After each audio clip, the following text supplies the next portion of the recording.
Okay ji, page number 369।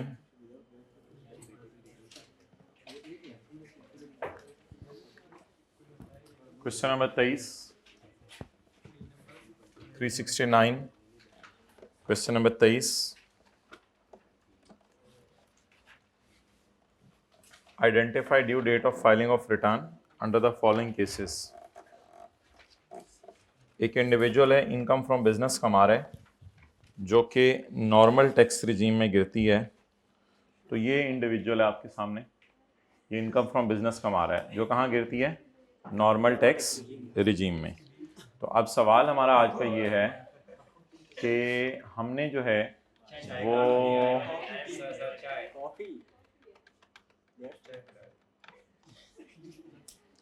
इसने return कब जमा करवानी है, अगले साल। ये भाई जो है अगले साल लिख के आ जाएंगे, हम देखते हैं हमने क्या करना है पेपर में। छेड़ना ना बहुत बुरी होनी है आज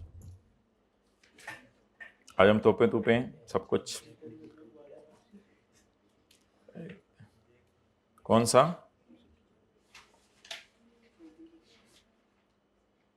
रिटर्न कब जमा करवानी है। तो एक इंडिविजुअल ने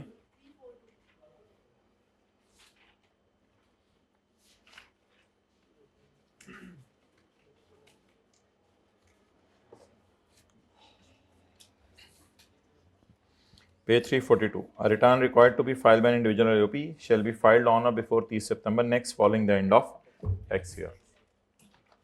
In response to a notice received from commissioner who believes that he is likely to discontinue his business. जो अपना बिजनेस डिसकंटिन्यू करना चाह रहा है, तो उसने कब रिटर्न जमा करवानी है। Page 342,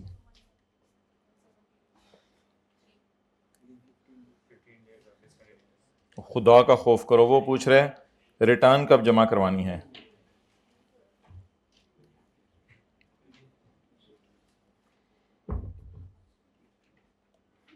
A person discontinuing business notice देगा 15 दिनों में। Person shall himself or on being required by commissioner by notice furnish the period of return will start from the first and will end on the last.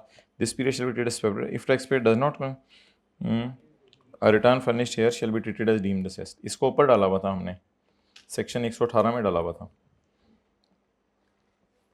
ये डाला हुआ है। A return required to be furnished for discontinued business shall be furnished by the due date specified in the notice. ये तो फिर commissioner ही date बताएगा, फिर हम डेट तो कोई नहीं लिख के आ सकते। तो सेक्शन 118 का 5,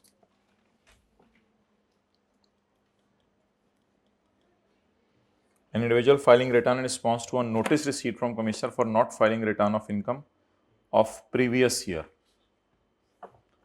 ये पहले बताएं नोटिस इसने भेजा कमिश्नर ने किस पॉइंट के तहत है। an individual filing return in response to a notice received from commissioner for not filing return. Commissioner का नोटिस आया, तुमने रिटर्न जमा नहीं कराई।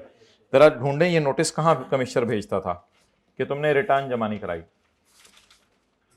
ये जरा ढूंढें ये नोटिस कमिश्नर कहां भेजता था, तुमने रिटर्न जमा नहीं कराई। एक्सेलेंट, 114 का 4। If a person has not, book निकालो ना, if a person has not furnish return, तो कमिश्नर उसको कहेगा 30 दिनों में जमा करा दो। एन इंडिविजुअल फाइलिंग रिटर्न, एक इंडिविजुअल ने रिटर्न जमा करवा रहा है in response to a notice receive from commissioner for not filing return of previous year. पिछले साल की जमा नहीं कराई और अब जमा कराने जा रहे हैं, तो ये कब तक जमा करवाए। If a person has not furnished, the commissioner may require him to file within 30 days. Commissioner may allow a longer or shorter period. Company ने रिटर्न कब जमा करानी है। एक्सेलेंट, दो सिचुएशंस हैं। अगर आपका ईयर एंड यकम जनवरी से 30 जून है तो 31 दिसंबर तक, वरना 30 सितंबर।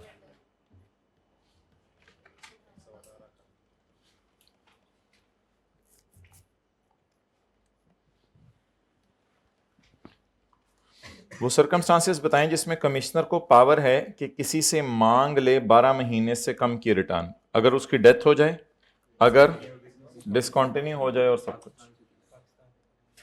Also state the power of commissioner if such person fails to furnish return.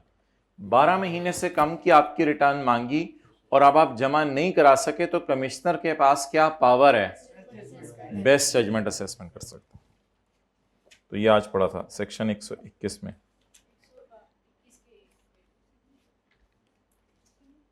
और ये 114 में।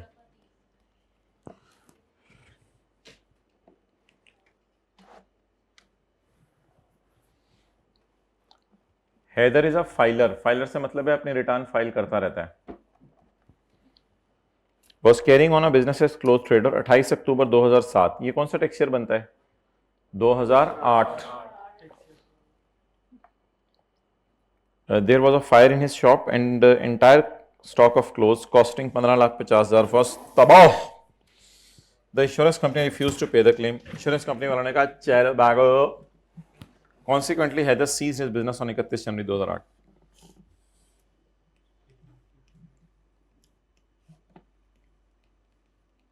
तीस जून 2008 और 30 जून 2009। Haider was carrying on a business on 28 October 2007. There was a fire in his shop. आग को येलो कर देते हैं, ऑरेंज होती है वैसे। अच्छा, और भी बता दें जुतानी। The insurance company refuse to pay the claim. Consequently Haider ceased his business on 31 January 2008। Haider ने अपना बिजनेस ही बंद कर दिया। मैं जा रहा हूँ। 31 जनवरी 2008। 31 जनवरी 2008 को उसने अपना बिजनेस बंद कर दिया। अच्छा ठीक है।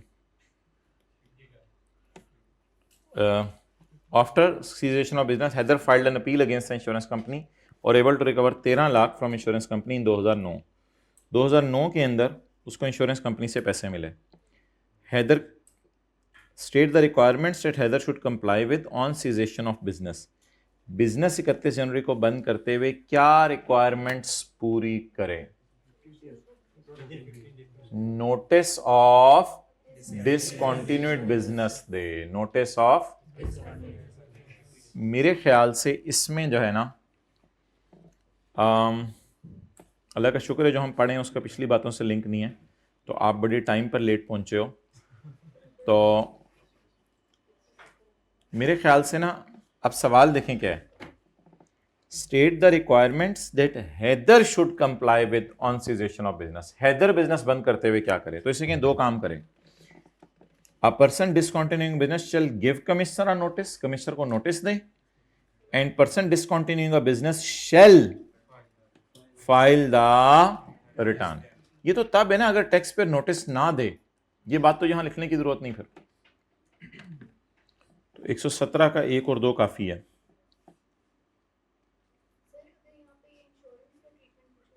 वो अगली लाइन में आ रहा है, पूछ लिया, अल्लाह का शुक्र है।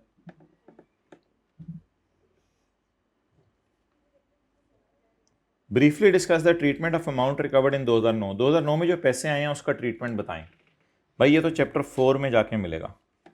इंश्योरेंस कंपनी से जो पैसे आए हैं उसका क्या करना है? चैप्टर नंबर 4 में।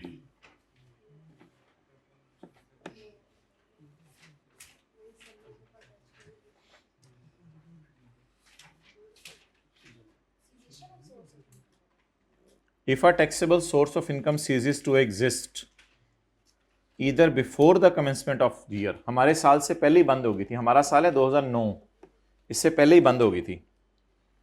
तो ये दो मिसालें की थी ना हमने। देखें बिल्कुल इसी तरह का सवाल है। इनकम आ रही है इस साल और बंद हुआ था पिछले साल।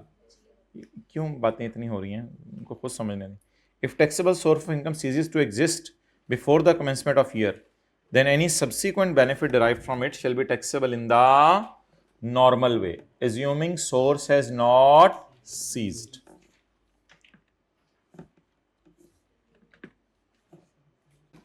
ओके जी। तो इसके जवाब में क्या लिख के आएंगे? चैप्टर 8 का सेक्शन, चैप्टर 4 का सेक्शन नंबर 72। यानी ट्रीटमेंट ये है अमाउंट रिकवर्ड की कि it will be assumed as income. ये इनकम एज्यूम की जाएगी और एज्यूम किया जाएगा ये कारोबार आपका बंद, क्योंकि जब कारोबार बंद हो जाता था तो लोग पैसे आते थे, लोग कहते थे इसको हमने इनकम इसलिए नहीं डालना क्योंकि कारोबार बंद हो गया है। तो वो कहते हैं तुम लोग समझ रहे हो कारोबार बंद हो गया, एज्यूम कर लो कारोबार बंद नहीं हुआ, क्योंकि कारोबार तो कारोबार है। अच्छा जी, Imran is filing the return of his business income for the first time. बेटा आगे बात करो जो बात है, इधर उधर की बातें ना करो। He has been informed by his friend, वो हमारे जैसा होगा, that he will also be required to file a wealth statement. In this area seek about the particulars which he should disclose in wealth statement. मैं wealth statement में क्या क्या लिखूं भाई? अपने जूते बता दो, अपने बच्चों के जूते बता दो, अपनी बीवी के जो जूते पड़े हुए हैं वो बता दो। बिल्कुल, एसेट्स ऑफ पर्सन और आपके डिपेंडेंट्स के एसेट्स और सब कुछ। 116 का एक पर्टिकुलर्स, फॉरेन एसेट्स, ये सारा ट्रांसफर्ड और जो एक दूसरे को ट्रांसफर किए, सेक्शन 116 का एक।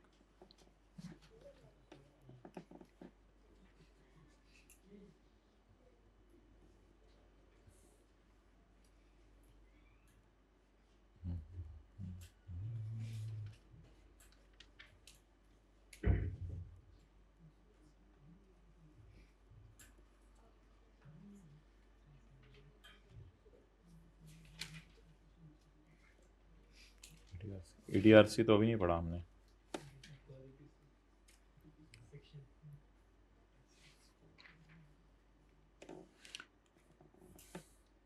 सैंतीस का बी कोई नोट करे कि कौन कौन से सवाल हम कर रहे हैं? हाथ खड़ा कर दे, कोई नहीं नोट करा।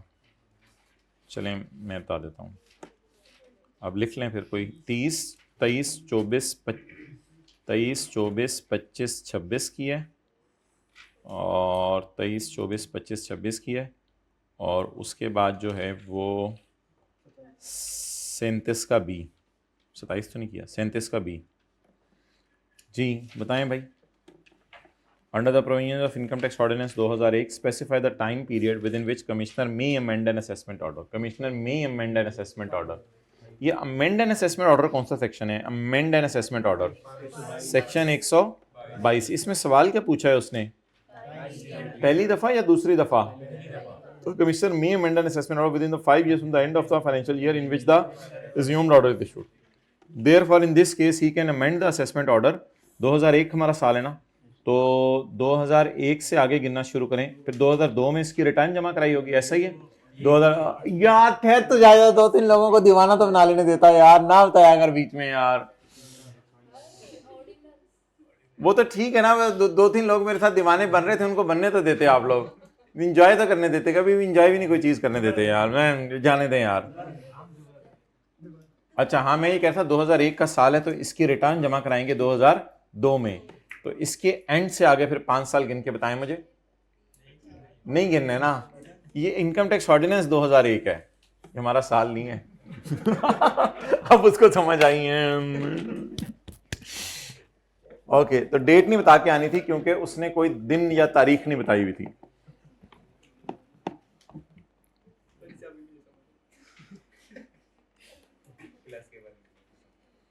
अच्छा जी, 34 का ए 1 briefly discuss the term normal assessment and best judgment assessment। briefly discuss the term normal assessment। मेरे ख्याल से आप 120 का एक ही लिखाइएगा। where a person has furnished a complete return of income, it will be considered that an assessment order has been नहीं, it will be assumed that the commissioner has made an assessment of income and tax thereon, and it will also be assumed that commissioner has issued an assessment order। यार ये मैं totally I cap से disagree करता हूं। Best judgement assessment में वो सारा लिख के आया है 121 का 1। अब इतना लंबा और 3 नंबर आगे, 1.5 नंबर, तो ये इसको नहीं जाती किया ये इसने। 121 का 1 बेस्ट जजमेंट असेसमेंट क्या होती है? बेस्ट जजमेंट असेसमेंट हम और तो कुछ नहीं लिख सकते, हम कम से कम ये बता सकते हैं कि बेस्ट जजमेंट किनकी होती है। अब बेस्ट जजमेंट की कोई डेफिनेशन तो कहीं है नहीं।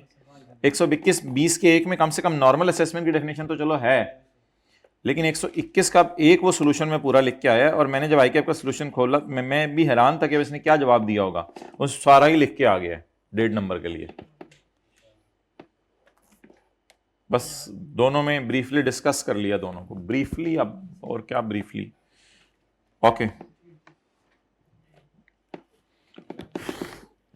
ये क्लास में करना है सवाल, क्वेश्चन 33।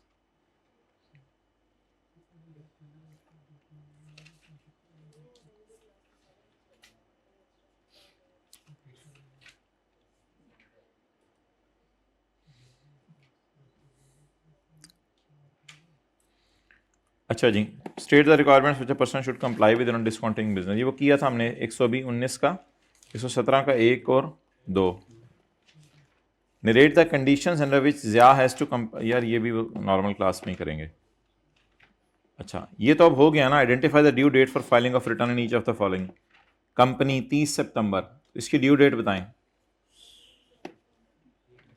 जाके देख लें, भूला माय डियर, मैंने कौन सा आपको रिवाइज करने को कहा था, ज़रा जाके ढूंढ लें अभी। हाँ रिवाइज तो हुआ था लेकिन वो थोड़ी जल्दी जल्दी क्विकली हुआ था। तो नहीं, फाइनेंशियल ईयर के एंड का इसका कोई ताल्लुक नहीं है माय डियर, ऐसे ना करें। रिटर्न फाइल का फाइनेंशियल ईयर के एंड से कोई ताल्लुक नहीं है। वो जो टैक्स ईयर किधर है, मुझे बता दें, ऊपर है नीचे है, नीचे है, नीचे नीचे नीचे नीचे ये मेरा ईयर एंड कब एंड हो रहा है, 30 सितंबर को। तो फिर तो यहाँ पे आएगा ना 30 सितंबर, तो ऑन और बिफोर 30 सितंबर। तो 30 सितंबर 11 के बाद कौन सा 30 जून आएगा। अभी रिवाइज नहीं किया हुआ आपने, मैंने कहा था एक ब्रेक लगाया करें। 30 सितंबर 11 के बाद कौन सा 30 जून आएगा, 30 जून। 12 के बाद सितंबर कौन सा, तो ये जवाब होगा इसका। बोलें कंपनी में जुलाई से दिसंबर वालों को सितंबर में बुलाना होता है। बोलें कंपनी में जुलाई से दिसंबर वालों को सितंबर में बुलाना होता है। एक कंपनी का ईयर एंड हो रहा है 31 दिसंबर, ये भी कंपनी है, हाँ ये भी कंपनी है। इसका ईयर एंड कब हो रहा है, 31 दिसंबर। वो भी वो यहां आ गया ना, ये भी 31 दिसंबर। तो 31 दिसंबर के बाद सोचें 30 जून कौन सा आ रहा है, 30 जून। 12 के बाद सितंबर देखें, कंपनी का ईयर एंड 31 मार्च। यार ये आपको बिल्कुल सवाल अच्छे तरीके से याद आ जाएंगे जब आप ये वाली डायग्राम घर में जाके देखेंगे जो हमने बनाई हुई है जी। मार्च वालों को कब बुलाने हैं, तो मुझे बताएं मार्च के बाद कौन सा 30 जून आ रहा है। ये कहाँ किए हुए हैं, ये सवाल यहाँ किए थे, ये जो आपको कराए थे सारे। असल में यार तरीका ये देखना होता है कि इसके बाद कौन सा 30 जून आ रहा है, इसके बाद कौन सा 30 जून आ रहा है, 30 जून 12। लेकिन इनको बुलाना कब है, मार्च वालों को, मार्च वालों को बुलाना कब है, 31 दिसंबर। तो 31 दिसंबर। A partner of AOP, if the income of AOP, if the income year of AOP would end on 30 जून 2012। तो भाई पार्टनर है या AOP है उससे तो कोई फर्क नहीं पड़ता, पार्टनर हो या उसका AOP हो उससे कोई फर्क नहीं पड़ता। इंडिविजुअल AOP के लिए एक ही रूल है, 30 सितंबर तक आना है। तो कौन सा 30 सितंबर, 12, 3 महीने बाद जो आ रहा है।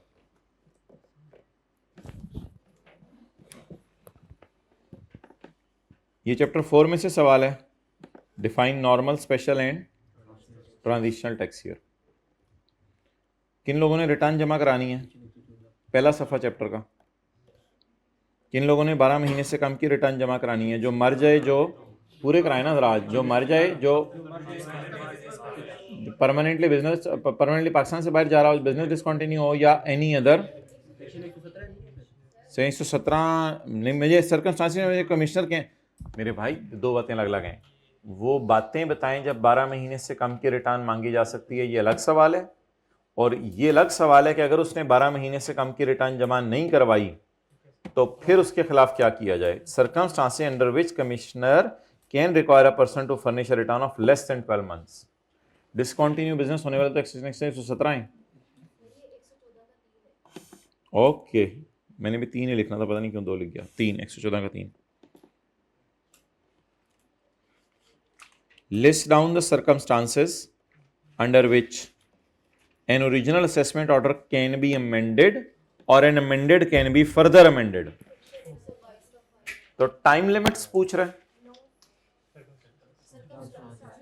टाइम लिमिट्स तो नहीं पूछ रहा, सर्कमस्टांसेस पूछ रहे हैं कि an amended can be amended or further amended। एक सेक्शन 122 का 4 और 2 मारा ना, इसलिए ब्लंडर, टाइम लिमिट नहीं पूछ रहा। अब ये पेपर में लड़ लेने आप लोगों ने आपस में। 122 का 5 और 5A, 122 का 5 और 5 है।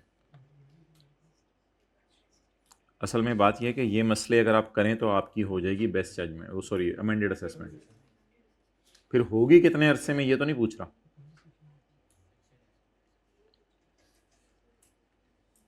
भाई ये वाला सेक्शन भी नहीं पता, मशहूर ज़माना। सेक्शन का पता कैसे चलेगा? लिखा हुआ है कैन बी अमेंडेड और amended can further be amended.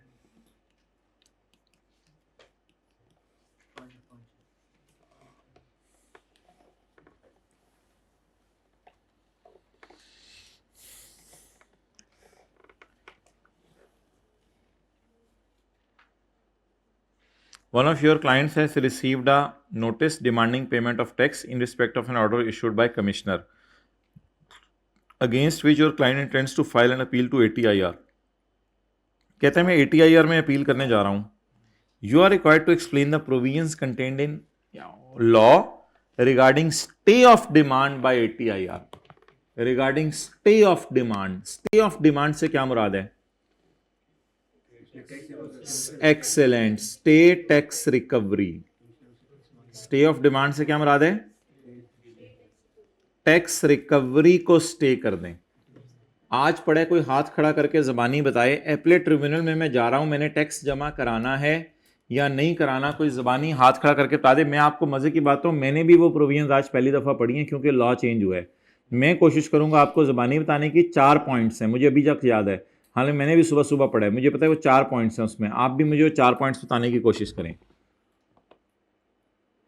हमने ये पढ़ा था कि अगर आप ATIR को अपील कर रहे हैं, इसका मतलब ये नहीं है कि टैक्स जमा नहीं कराना, टैक्स तो जमा कराना ही कराना है।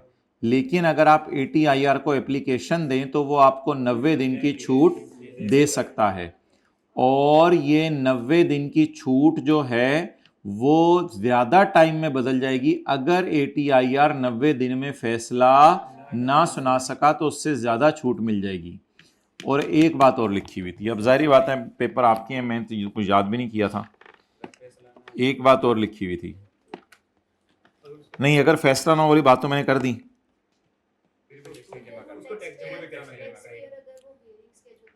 एक्सेलेंट, टैक्स पेयर अगर हियरिंग स्केड्यूल को फॉलो ना करें तो भी इमीडिएटली आपको टैक्स जमा कराना पड़ेगा। अब देखें यहां लाइन क्या लिखी हुई थी, यहां लाइन लिखी हुई थी स्टे ऑफ डिमांड। डिमांड कौन करता है पैसे? Stay of demand. Demand, demand क्या? Demand of tax from TP by Commi, of from by, demand of tax from TP by Commi. इसमें स्टे मैं चाहता हूं, तो इसमें क्या प्रोविजंस हैं?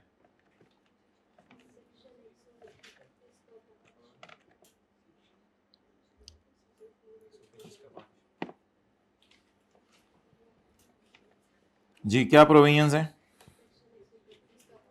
सेक्शन 131 का 5। सोल्यूशन में देख के आएंगे 131 का 5 लिखा हुआ है, पता नहीं वो अपडेट तो किए थे सोल्यूशन, ये लिखा हुआ है 131 का 5 बस, ठीक है। अच्छा माय डियर,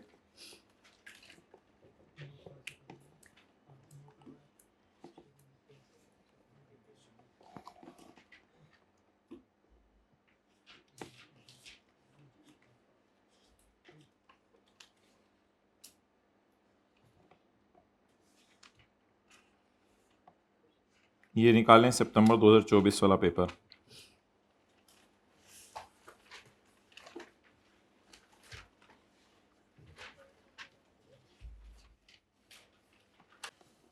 अच्छा अब निकालें मार्च 2024 का, सितंबर में मार्च 2024 का।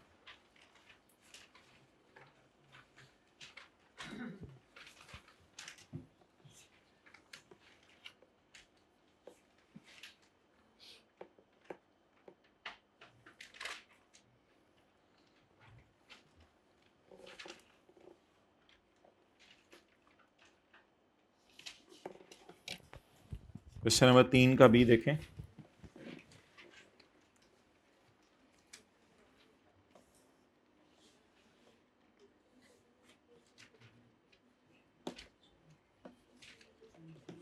बहुत आसान सवाल आया था, तो इसका डाल दीजिएगा। कोई नोट करे? कौन नोट करे? कौन कौन से सवाल करें? ठीक है, हो गया भाई। कोई याद आया हो कुछ? कोई ऐसा हिंट दें जहां से फौरन आपको याद आ जाए। वो जो डायग्राम सी नहीं एक बनाई थी, बाउंस करता हुआ आया था, तो वो वाली चीजें याद है? Ghaffar Bakhsh responding to notice of commissioner has preferred to settle his case by filing an offer of settlement. यार लाइन ही आ गई, समझ पता, फौरन पता चल गया कौन सा सेक्शन है। Offer of settlement, offer of settlement से पता चल गया सेक्शन कौन सा है। 122 नहीं, इसको ना 122 का डी नहीं कहेंगे। आप बिल्कुल सही बोल रहे हो, आप सही बोल रहे हो, 122 डी। अच्छा, under the provision explain Ghaffar Bakh's position in each of the following scenarios. If AOC reaches a consensus, AOC का फैसला आ गया असेसमेंट ओवरसाइट कमेटी का, तो modify his order, Ghaffar agrees with AOC's decision। ये ढूंढे जरा, मेरे ख्याल से तो where taxpayer is satisfied कहना चाह रहा है वो सेटिस्फाई हो गया इसके फैसले से। तो 122 फिर भी बॉक्स बाउंस करता हुआ आया था। चार काम किसी को जुबानी याद हो? एक्सेलेंट। वो टैक्स जमा करवाएगा, अपील का राइट खत्म करेगा, कोई प्रोसीडिंग आगे नहीं होंगी, और एक दो लाइन इसी तरह की और लिखी हुई थी। 122 का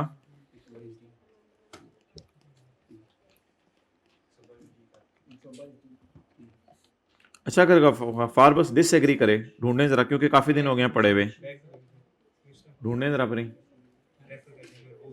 Point 4, where taxpayer is not satisfied, the case shall be referred back to commission। 122 का 4 पूरा तो नहीं लिख के आएंगे, उसमें ये वाली लाइन तो नहीं लिख के आएंगे ना, कमेटी है नॉट रीच्ड, ये वाली लाइन तो नहीं लिख के आएंगे, क्योंकि सवाल में लिखा हुआ है टैक्स पेयर इज नॉट मुतमईन। 122 के डी का 4।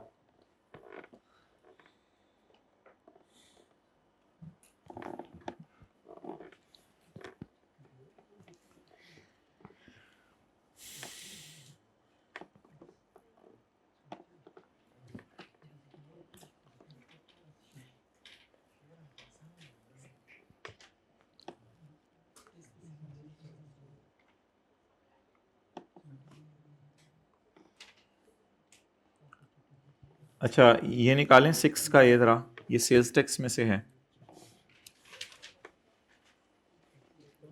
ये ना। 2-3 टेस्ट पहले आया था आपको, और इसका सोल्यूशन उस टेस्ट में अवेलेबल है।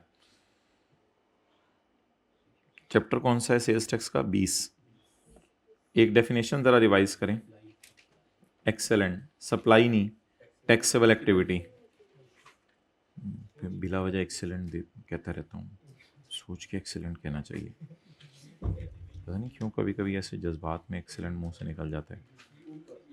उसने बोला था सप्लाई, मैंने टैक्सेबल एक्टिविटी सोचा हुआ था, मुंह से निकल गया। नहीं, ऐसे नहीं होना चाहिए। अच्छा जी, आप मेरी बात सुने। टैक्सेबल एक्टिविटी, टैक्सेबल एक्टिविटी ये होती है जिसमें आप कोई बिजनेस कर रहे हो, चीज़ें खरीद के बेच रहे हो या बना के बेच रहे हो, और सेल ऑफ गुड्स कर रहे हो, प्रोवाइडिंग ऑफ सर्विसेज कर रहे हो, या दोनों कर रहे हो। A one of adventure in the nature of trade, यानी ये एक्टिविटीज ऐसी हैं जो टैक्स एबल हैं, यानी जिन पे टैक्स लग ना है। और वन ऑफ एडवेंचर का मतलब यह था कि कोई एक दफा आपने चीजें बना के बेच दी, आप आमतौर पे नहीं बनाते। और anything done during commencement termination. लेकिन अगर एम्प्लॉयर को सर्विस दे रहे हैं, वो टैक्सेबल एक्टिविटी नहीं है। और अगर आप कोई हॉबी के तौर पे काम कर रहे हैं, जैसे मैंने कहा था मोटरें बना के लोगों को ऐसे ही देने लग गए, तो वो भी टैक्सेबल एक्टिविटी नहीं है। Nadeem received a salary of the, अच्छा, और चीजें बेचना भी टैक्सेबल है और सर्विसेज देना भी टैक्सेबल है। Nadeem received a salary of 2.5 lakh for the month of February from his employer. ये कहां फॉल करेगी? यहां पे। डन, इजी मार्क्स मिल जाने थे। ओके।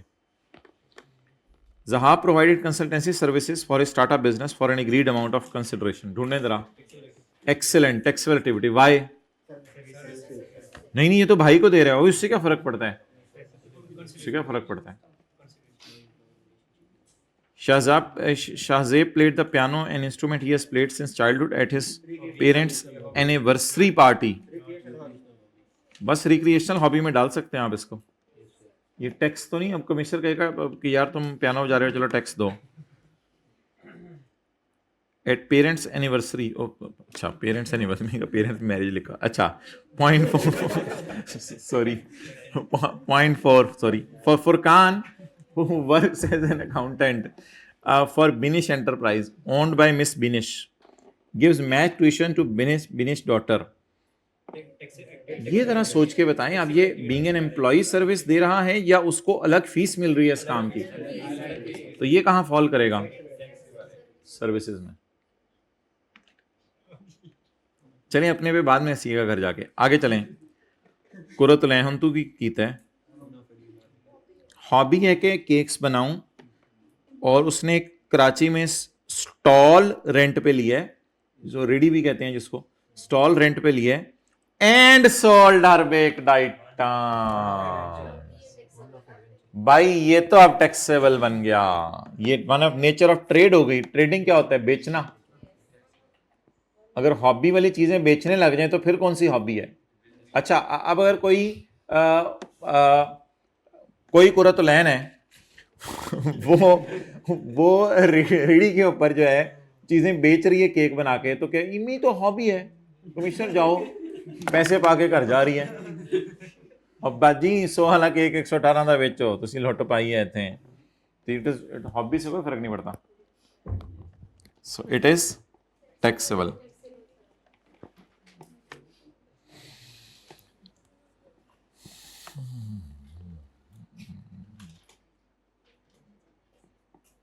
अच्छा जी, इसी सवाल का क्वेश्चन 6 का बी आपको मैंने टेस्ट में दे दिया था और डिस्कस हो गया हुआ है।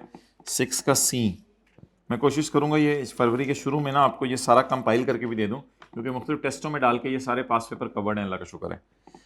वो इक्का दुक्का होंगे छोटे मोटे। कमिश्नर हैविंग जुरिस्डिक्शन अगर मुतमईन है कि एक रजिस्टर्ड बंदा फेक इनवॉइस इशू कर रहा है, एक बंदा टैक्स एवेड कर रहा है, फ्रॉड कमिट कर रहा है, तो कमिश्नर उसकी रजिस्ट्रेशन आपको पता है सस्पेंड कर सकता है थ्रू सिस्टम। और ये मेरे ख्याल से उसने कॉपी पेस्ट किया, वो जो लाइन आप लोगों ने याद की हुई थी, ये यस सर से पता चल रहा है कितने लोगों ने याद की हुई है। पेज 537 ठीक है, पेज 537 पे आए। वेरा कमिश्नर, ये तो लाइन उसने डाल दी ना जो हमें याद थी। अब देखते हैं कि उसने पूछा क्या है। Under the list any 4 basis for satisfaction of for such satisfaction, commissioner किस वजह से सेटिस्फाई हो जाए तो सस्पेंड कर दे। मैं तो ये वाला एक लिख के आऊंगा छोटा सा, ये वाला लिख के आऊंगा छोटा सा, एनी अदर रीजन तो पहले से ये वाला लिख के आऊंगा, और नहीं मैं तो ये वाला छोटे छोटे वाले में लिखाऊंगा। 4 पूरे हो गए मेरे, चलो।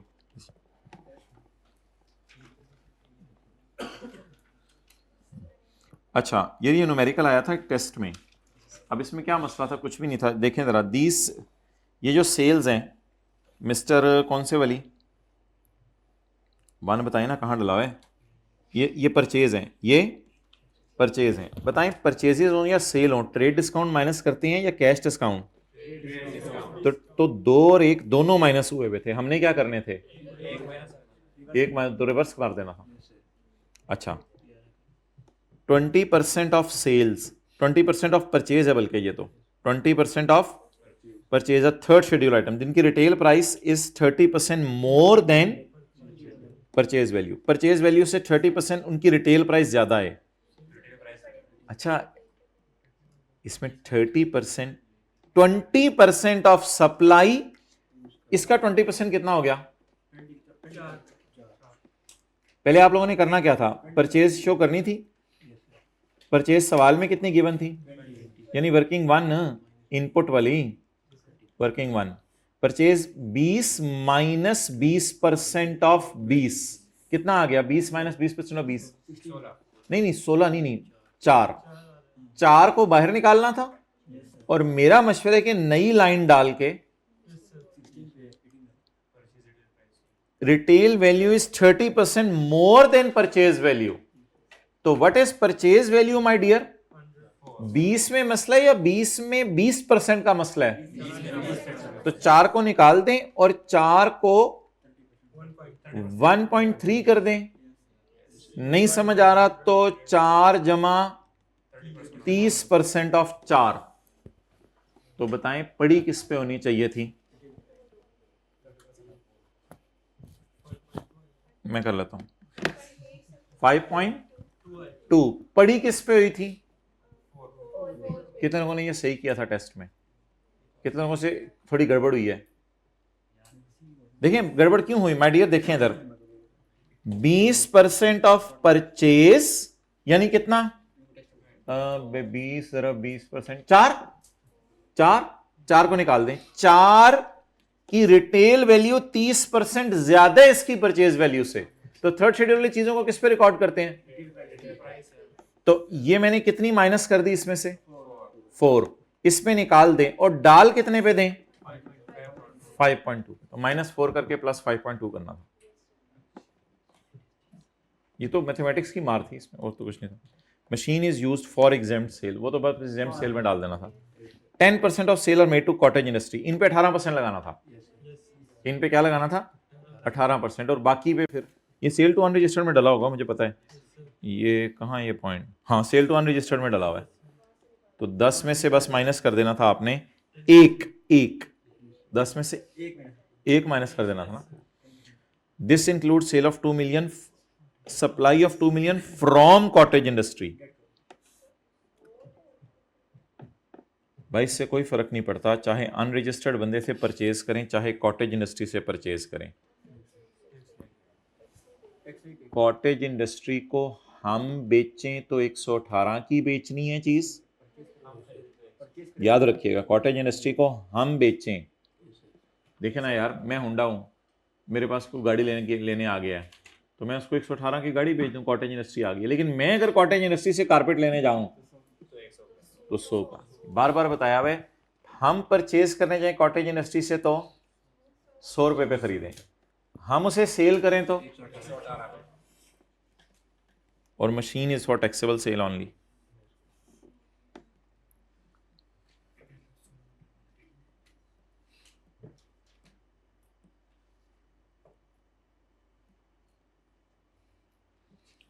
अच्छा जी, Azad enterprise having 2 foreign branches in Kuwait and Syria. इसकी 2 फॉरेन ब्रांचेस हैं, कहाँ पे? कुवैत और सीरिया, शाम में। ऑल्सो ये इसी में है, कोई पता नहीं, कोई सवाल है। क्वेश्चन नंबर 5 का बी। बता दें माय डियर क्या करना है, खुद ही पढ़ लें माय डियर। डिस्कस करना है, न्यूमेरिकल ना करने बैठ जाइएगा। इसी सफ़े पे या अगले से पिछले सफ़े पे कहीं देखें।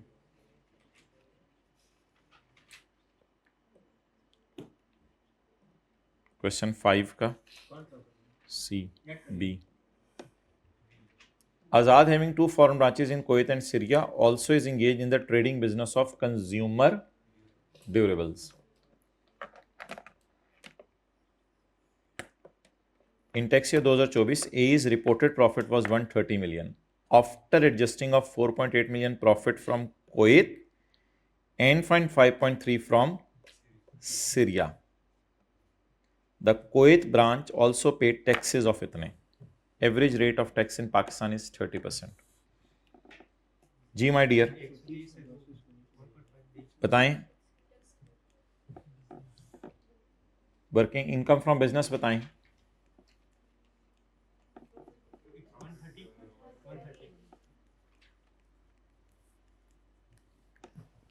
बोंगी मारी है तूने एडजस्ट कर दिया है। असल में मेन हेड ऑफिस पाकिस्तान में है। ये जो प्रॉफिट है फॉरेन इनकम से एडजस्ट करके है, तो इसमें फॉरेन इनकम्स नहीं पड़ी होनी चाहिए। भाई मेरे इधर देखें, as profit was 130 after this and this. कुछ समझ आई बात? तो फिर ये किस चीज का प्रॉफिट है? 130 इतना ज्यादा, उधर तो 4.8 और 5.3 है, तो 130 का कहां का प्रॉफिट है फिर? ये पाकिस्तान का। कितने लोगों को समझ आ गया था कि बाकी तो पाकिस्तान का है ना। इसको जरा मैं न्यूमेरिकल करवा रहा हूं, उसने न्यूमेरिकल नहीं मांगा, मैं न्यूमेरिकल करवा रहा हूं, इसको जरा उल्टवाएं। प्रॉफिट तो पड़ा होगा ना, प्रॉफिट पड़ा होगा, इसको उल्टाएं। और लॉस तो बताएं 5.3, कोई मसला नहीं, सॉल्व करके देख लेते हैं अगर पेपर में कोई मसला हो रहा है। जवाब 130 point, what is this my dear? Pakistan source income. अब मुझे कोई बता दे कितने हेड्स में मैं फॉरेन कंट्री में इनकम कमा रहा हूं? एक्सेलेंट, एक हेड। वाई? बिजनेस है बस।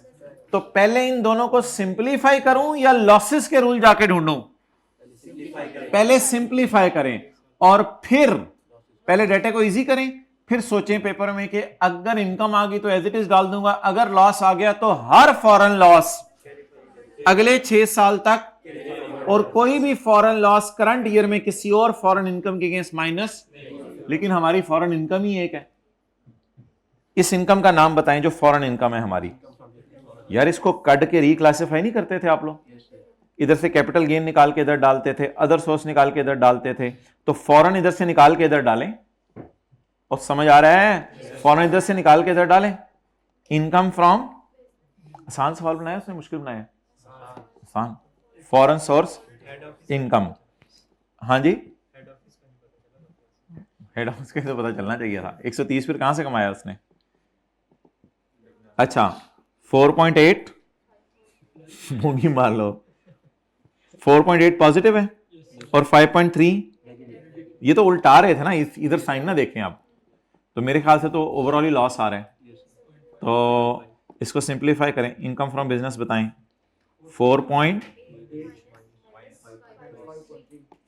लिखें लिखें लिखें लिखें 0.5। अब इनको न्यूमेरिकल के फेस पे ले जाएं, इनको न्यूमेरिकल के फेस पे ले जाएं।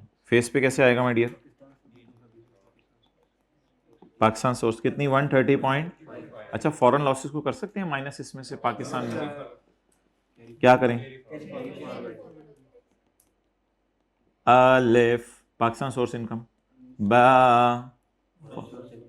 अच्छा यहां पे कोई लफ्ज बोले आप,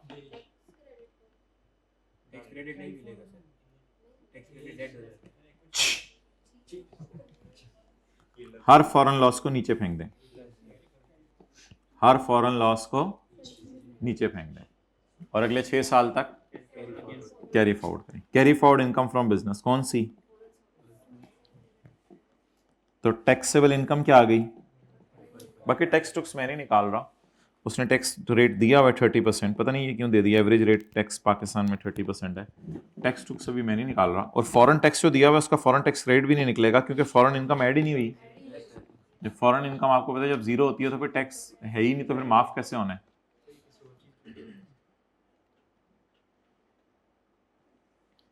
ये तो न्यूमेरिकल है। डिस्कशन बताएं जरा हाथ खड़े करके,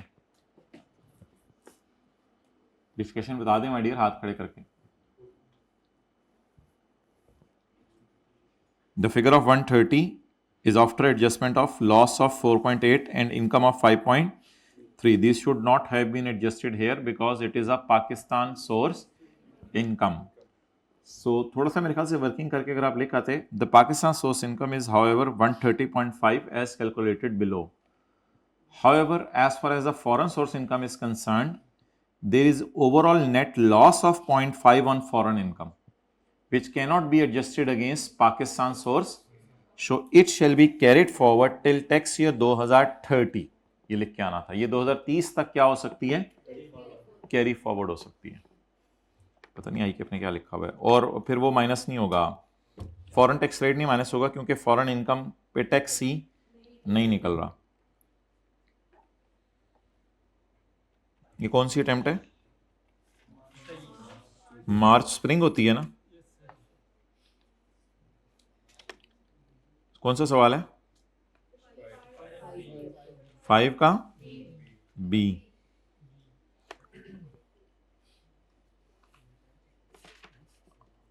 A net loss of 0.5 million from foreign income is Syria shall not be adjusted against Pakistan source income. समझ आ गया? ये 0.5 कट है ना अभी मैंने। Instead this shall be carried forward and foreign source income in the subsequent तो नहीं लिखना चाहिए था, सब्सिक्वेंट 6 लिखना चाहिए था। इतनी क्या कंजूसी यार, आई क्या हद होती है। Further foreign tax rate shall not be allowed paid in Kuwait. Reason भी नहीं बताई बोंगे ने, because the foreign source income is zero. Foreign source income हमने ऐड ही नहीं की। तो जब फॉरेन इनकम, आप दो न्यूमेरिकल हमने क्लास में किए थे, जब फॉरेन सोर्स इनकम जीरो होती है तो उसका टैक्स क्रेडिट, लॉजिक ही नहीं बनती उसकी फिर। डन। तो बहुत इजी सॉल्यूशन था, हमने तो जरा ज्यादा डिटेल से किया। जाएं यार, ये तो नेवर एंडिंग स्टोरी है, जो मर्जी करते रहें, तैयारी सही तरह करें आप। ओके, सॉरी भाई आपका टाइम ज़्यादा ले लिया आज। मैं